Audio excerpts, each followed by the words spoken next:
বাংলাদেশ বনাম আফগানিস্তান আজ প্রথম টি-টোয়েন্টিতে মুখোমুখি হবে আবুধাবি ক্রিকেট স্টেডিয়ামে।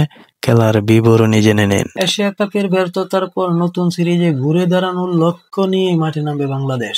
সুপার ফোরে ব্যর্থতার হতাশা বলে আফগানিস্তানের বিপক্ষে ভালো কিছু করার লক্ষ্যে স্বপ্ন দেখছেন তিনি। লিটন দাসের চোটের কারণে অধিনায়কের দায়িত্ব এখন জাকের আলীর কাঁধে। এশিয়া কাপের ব্যাটিং ব্যর্থতাই ছিল বাংলাদেশের সবচেয়ে বড় সমস্যা।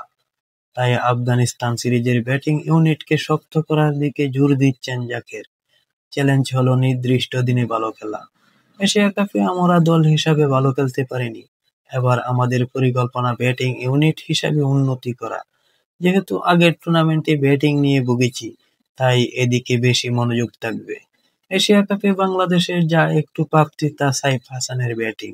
জাকের তার প্রশংসা করে বলেন, সাইফ খুব ভালো করেছে। চাইবো এই সিরিজেও সে ভালো রান করুক, তার সঙ্গে অন্য ব্যাটাররাও ভালো করলে আমাদের জন্য সিরিজটি দারুণ হবে।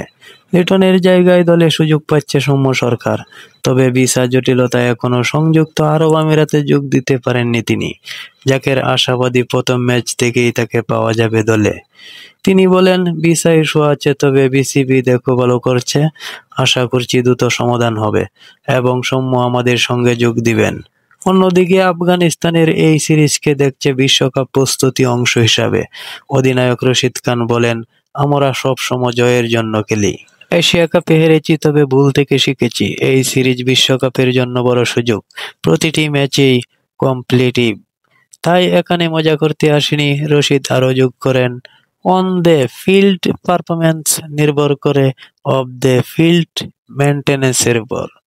টানা ম্যাচ খেলার রিকভারি আর ফিটনেস খুব গুরুত্বপূর্ণ। আমরা চাই বিশ্বকাপের আগে ভারসাম্যপূর্ণ দল হয়ে উঠতে।